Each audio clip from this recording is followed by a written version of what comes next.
केंद्रीय मंत्रिमंडल के मेरे साथी श्रीमान नितिन गडकरी जी, जीतन राम मांझी जी, मनोहर लाल जी, HD कुमारस्वामी जी, पीयूष गोयल जी, हरदीप सिंह पुरी जी, देश विदेश से आए ऑटो इंडस्ट्री के सभी दिग्गज, अन्य अतिथिगण, देवी और सज्जनों, पिछली बार जब मैं आपके बीच आया था तब लोकसभा के चुनाव ज्यादा दूर नहीं थे।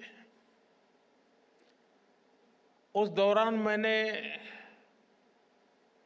आप सबके विश्वास के कारण कहा था कि अगली बार भी भारत मोबिलिटी एक्सपो में जरूर आऊंगा।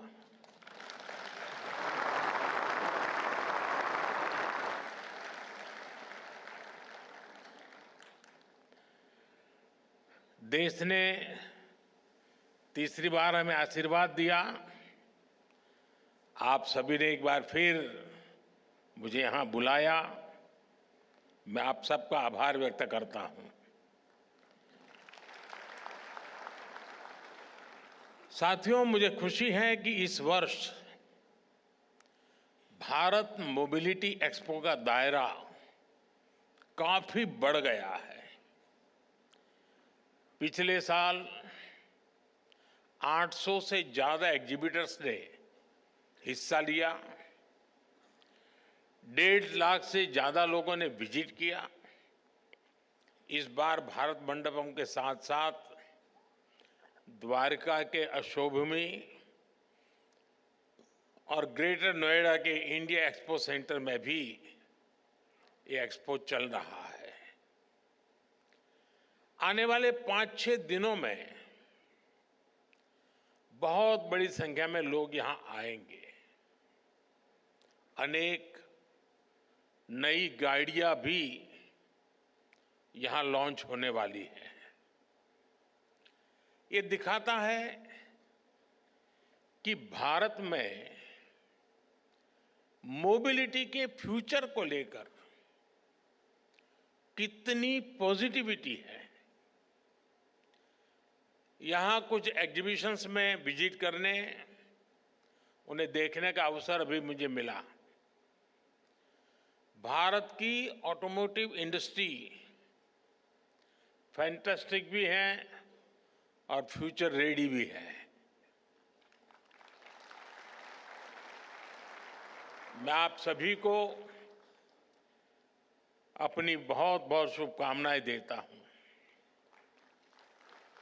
साथियों, भारत के ऑटो सेक्टर के इतने बड़े आयोजन में मैं आज रतन टाटा जी और ओसामू सुजुकी जी को भी याद करूंगा।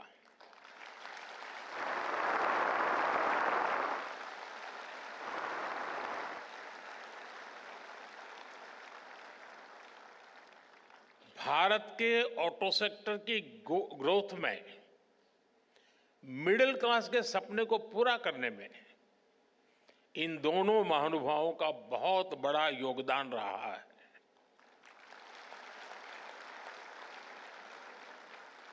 मुझे भरोसा है कि रतन टाटा जी और ओसामा सुजुकी जी की लेगेसी भारत के पूरे मोबिलिटी सेक्टर को इंस्पायर करती रहेगी। साथियों, आज का भारत एस्पिरेशन से भरा हुआ है, युवा ऊर्जा से भरा हुआ है।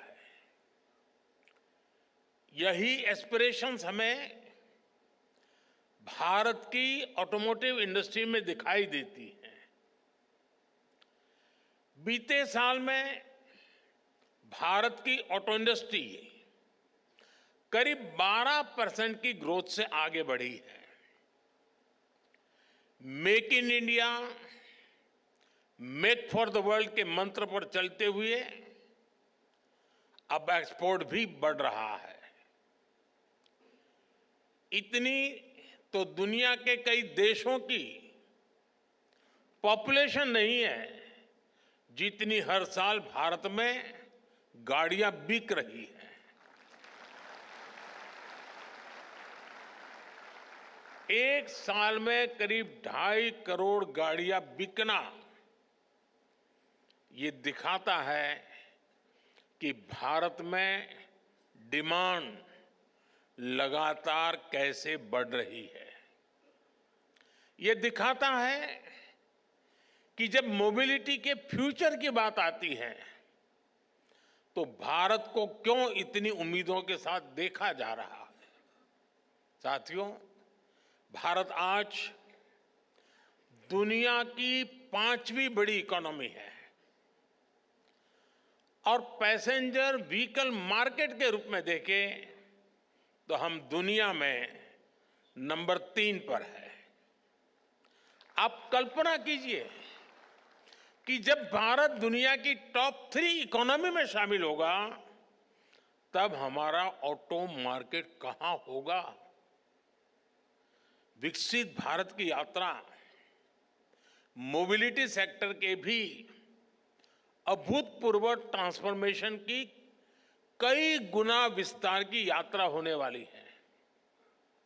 भारत में मोबिलिटी के फ्यूचर को ड्राइव करने वाले कई फैक्टर्स हैं, जैसे भारत की सबसे बड़ी युवा आबादी, मिडिल क्लास का लगातार बढ़ता दायरा, तेजी से होता अर्बनाइजेशन, भारत में बन रहा आधुनिक इंफ्रास्ट्रक्चर, मेक इन इंडिया से अफोर्डेबल व्हीकल, ये सारे फैक्टर्स भारत में ऑटो सेक्टर की ग्रोथ को पुश करने वाले हैं, नई ताकत देने वाले हैं। साथियों, ऑटो इंडस्ट्री के विकास के लिए नीड और एस्पिरेशंस ये दोनों बहुत जरूरी होते हैं और सद्भाग्य से भारत में आज ये दोनों वाइब्रेंट है। आने वाले कई दशकों तक भारत दुनिया का सबसे युवा देश रहने वाला है। यही युवा आपका सबसे बड़ा कस्टमर है। इतना बड़ा युवा वर्ग कितनी बड़ी डिमांड क्रिएट करेगा, इसका अनुमान आप भली भांति लगा सकते हैं। आपका एक और बड़ा कस्टमर भारत का मिडिल क्लास है। बीते 10 वर्षों में 25 करोड़ भारतीय गरीबी से बाहर निकले हैं। ये न्यू मिडिल क्लास अपना पहला व्हीकल ले रहा है। जैसे जैसे तरक्की होगी ये अपने व्हीकल को भी अपग्रेड करेंगे और इसका बेनिफिट ऑटो सेक्टर को मिलना पक्का है। साथियों, कभी भारत में गाड़ियां न खरीदने का एक कारण अच्छी सड़कों, चौड़ी सड़कों का अभाव भी था। अब ये स्थिति भी बदल रही है। ईज ऑफ ट्रेवल आज भारत की बड़ी प्राथमिकता है। पिछले वर्ष के बजट में इंफ्रास्ट्रक्चर के निर्माण के लिए 11 लाख करोड़ रुपए से अधिक रखे गए थे। आज भारत में मल्टी लेन हाईवे का, एक्सप्रेसवे का जाल बिछ रहा है। पीएम गति शक्ति नेशनल मास्टर प्लान से मल्टीमोडल कनेक्टिविटी को गति मिल रही है। इससे लॉजिस्टिक कॉस्ट कम हो रही है। नेशनल लॉजिस्टिक पॉलिसी की वजह से भारत दुनिया में सबसे कॉम्पिटिटिव लॉजिस्टिक कॉस्ट वाला देश होने वाला है। इन सारे प्रयासों की वजह से ऑटो इंडस्ट्री के लिए संभावनाओं के अनेक नए द्वार खुल रहे हैं। देश में गाड़ियों की डिमांड बढ़ने के पीछे भी ये भी एक बड़ी वजह रही है। साथियों, आज अच्छे इंफ्रास्ट्रक्चर के साथ साथ नई टेक्नोलॉजी को भी इंटीग्रेट किया जा रहा है। फास्टैग से भारत में ड्राइविंग एक्सपीरियंस काफी आसान हुआ है। नेशनल कॉमन मोबिलिटी कार्ड से भारत में सीमलेस ट्रैवल के प्रयासों को और बल मिल रहा है। अब हम स्मार्ट मोबिलिटी की तरफ बढ़ रहे हैं। कनेक्टेड व्हीकल्स, ऑटोनोमस ड्राइविंग की दिशा में भी भारत तेजी से काम कर रहा है। साथियों, भारत में ऑटो इंडस्ट्री के विकास की संभावनाओं में मेक इन इंडिया की मजबूती का भी बड़ा रोल है। मेक इन इंडिया अभियान को पीएलआई स्कीम से नई गति मिली है। पीएलआई स्कीम ने 2.25 लाख करोड़ रुपए से अधिक की सेल में मदद की है। इस स्कीम से ही इस सेक्टर में 1.5 लाख से ज्यादा डायरेक्ट जॉब क्रिएट हुए हैं। आप जानते हैं, आप अपने सेक्टर में तो जॉब्स क्रिएट करते ही हैं, इसका दूसरे सेक्टर्स में भी मल्टीप्लायर इफेक्ट होता है। बड़ी संख्या में ऑटो पार्ट्स हमारा एमएसएमई सेक्टर बनाता है। जब ऑटो सेक्टर बढ़ता है तो एमएसएमईज, लॉजिस्टिक्स, टूर और ट्रांसपोर्ट, इन सभी सेक्टर में भी नई जॉब्स अपने आप बढ़ने लग जाती है। साथियों, भारत सरकार ऑटो सेक्टर को हर लेवल पर सपोर्ट दे रही है। बीते 1 दशक में इस इंडस्ट्री में एफडीआई, टेक्नोलॉजी ट्रांसफर और ग्लोबल पार्टनरशिप के नए रास्ते बनाए गए हैं। पिछले 4 सालों में इस सेक्टर में $36 बिलियन से ज्यादा का फॉरेन डायरेक्ट इन्वेस्टमेंट आया है। आने वाले सालों में ये कई गुना और बढ़ने वाला है। हमारा प्रयास है कि भारत में ही ऑटो मैन्युफैक्चरिंग से जुड़ा पूरा इकोसिस्टम डेवलप हो।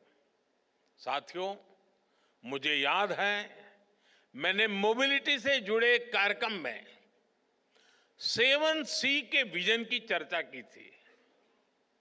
हमारे मोबिलिटी सॉल्यूशंस ऐसे हो जो कॉमन हो, कनेक्टेड हो, कन्वीनियंट हो, कंजेशन फ्री हो, चार्ज्ड हो, क्लीन हो और कटिंग एज हो। ग्रीन मोबिलिटी पर हमारा फोकस इसी विजन का हिस्सा है।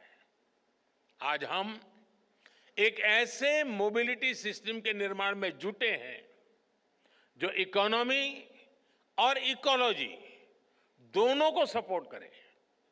एक ऐसा सिस्टम जो फॉसिल फ्यूल के हमारे इंपोर्ट बिल को कम करे। इसलिए आज green technology, EVs, hydrogen fuel, biofuels, ऐसी टेक्नोलॉजी के डेवलपमेंट पर हमारा काफी फोकस है। नेशनल इलेक्ट्रिक मोबिलिटी मिशन और ग्रीन हाइड्रोजन मिशन जैसे अभियान इसी विजन के साथ शुरू किए गए हैं। साथियों, बीते कुछ सालों से इलेक्ट्रिक मोबिलिटी को लेकर भारत में बहुत तेज ग्रोथ देखी जा रही है।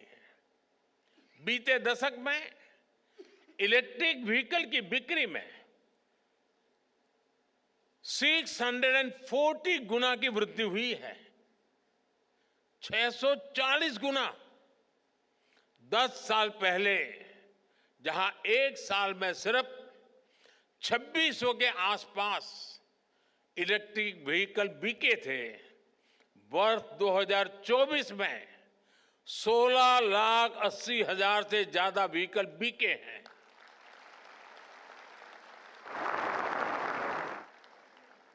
यानी 10 साल पहले जितने इलेक्ट्रिकल व्हीकल पूरे साल में बिकते थे, आज उससे भी 2 गुने इलेक्ट्रिक व्हीकल सिर्फ एक दिन में बिक रहे हैं। अनुमान है कि इस दशक के अंत तक भारत में इलेक्ट्रिक व्हीकल्स की संख्या 8 गुना तक बढ़ सकती है। ये दिखाता है कि इस सेगमेंट में आपके लिए कितनी ज्यादा संभावनाएं बढ़ रही है। साथियों, देश में इलेक्ट्रिक मोबिलिटी के विस्तार के लिए सरकार लगातार पॉलिसी डिसीजंस ले रही है, इंडस्ट्री को सपोर्ट कर रही है।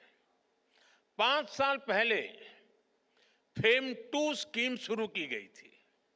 इसके तहत 8,000 करोड़ रुपए से भी अधिक का इंसेंटिव दिया गया है। इस राशि से इलेक्ट्रिक व्हीकल खरीदने में सब्सिडी दी गई, चार्जिंग इंफ्रास्ट्रक्चर का निर्माण किया गया। इससे 16 लाख से अधिक ईवीज को सपोर्ट मिला, जिनमें से 5,000 से अधिक तो इलेक्ट्रिक बसें हैं। यहां दिल्ली में भी भारत सरकार द्वारा दी गई 1200 से अधिक इलेक्ट्रिक बसें चल रही हैं। अपने तीसरे टर्म में हम पीएम ई ड्राइव स्कीम लेकर आए हैं। इसके तहत 2 व्हीलर, 3 व्हीलर, ई एम्बुलेंस, ई ट्रक ऐसे करीब 28 लाख ईवीज खरीदने के लिए मदद दी जाएगी। करीब 14,000 इलेक्ट्रिक बसें भी खरीदी जाएगी। देश भर में अलग अलग वाहनों के लिए 70,000 से अधिक फास्ट चार्जर लगाए जाएंगे। तीसरे टर्म में ही पीएम ई बस सेवा भी शुरू की गई है। इसके तहत देश के छोटे शहरों में करीब 38,000 ई बसें चलाने के लिए केंद्र सरकार मदद देगी। सरकार ईवी मैन्युफैक्चरिंग के लिए इंडस्ट्री को लगातार सपोर्ट कर रही है। ईवी कार मैन्युफैक्चरिंग में जो ग्लोबल इन्वेस्टर भारत आना चाहते हैं, उसके लिए भी रास्ते बनाए गए हैं। भारत में क्वालिटी ईवी मैन्युफैक्चरिंग इकोसिस्टम के विस्तार में, वैल्यू चेन के निर्माण में मदद मिलेगी। साथियों, ग्लोबल वार्मिंग की, क्लाइमेट की चुनौती से निपटने के लिए हमें सोलर पावर को, अल्टरनेटिव फ्यूल को लगातार प्रमोट करते रहना है। भारत ने अपनी G20 प्रेसिडेंसी के दौरान ग्रीन फ्यूचर पर बहुत जोर दिया है। आज भारत में ईवी के साथ ही सोलर पावर को लेकर भी बहुत बड़े लेवल पर काम चल रहा है। पीएम सूर्यघर मुफ्त बिजली स्कीम से रूफटॉप सोलर का एक बड़ा मिशन चल रहा है। ऐसे में इस सेक्टर में भी बैटरी की स्टोरेज सिस्टम की डिमांड लगातार बढ़ने वाली है। सरकार ने advance chemistry cell battery storage को बढ़ावा देने के लिए 18,000 करोड़ रुपए की पीएलआई स्कीम शुरू की है। यानी इस सेक्टर में बड़े इन्वेस्टमेंट का आपके लिए ये सही समय है। मैं देश के ज्यादा से ज्यादा नौजवानों को भी एनर्जी स्टोरेज सेक्टर में स्टार्टअप्स के लिए इनवाइट करूंगा। हमें ऐसे इनोवेशंस पर काम करना है जो भारत में ही मौजूद मटेरियल से बैटरी बना सके, स्टोरेज सिस्टम बना सके, इसको लेकर देश में काफी काम हो भी रहा है, लेकिन इसको मिशन मोड पर आगे बढ़ाना जरूरी है। साथियों, केंद्र सरकार का इंटेंट और कमिटमेंट एकदम साफ है। चाहे नई पॉलिसी बनानी हो या फिर रिफॉर्म्स करने हो, हमारे प्रयास लगातार जारी है। अब आपको इन्हें आगे बढ़ाना है, इनका फायदा उठाना है। अब जैसे व्हीकल स्क्रैपिंग पॉलिसी है, जितने भी मैन्युफैक्चरर्स हैं, आप सभी से मेरा आग्रह है कि इस पॉलिसी का लाभ उठाएं। आप अपनी कंपनी में भी अपनी भी एक इंसेंटिव स्कीम लेकर आ सकते हैं। इससे ज्यादा लोग अपनी पुरानी गाड़ियां लेकर स्क्रैप करने के लिए आगे आएंगे। ये मोटिवेशन बहुत जरूरी है। ये देश के एनवायरनमेंट के लिए भी आपकी तरफ से बहुत बड़ी सर्विस होगी।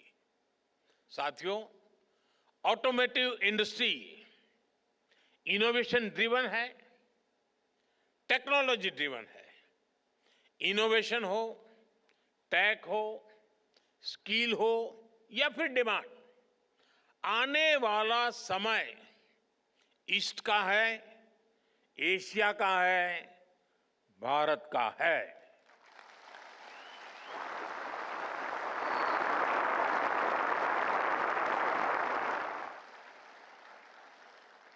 मोबिलिटी में अपना फ्यूचर देखने वाले हर सेक्टर के लिए भारत एक शानदार इन्वेस्टर के लिए भी शानदार डेस्टिनेशन है।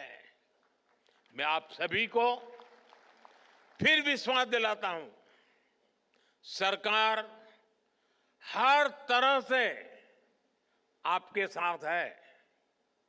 आप make in India, make for the world के मंत्र के साथ इसी तरह आगे बढ़ते रहें।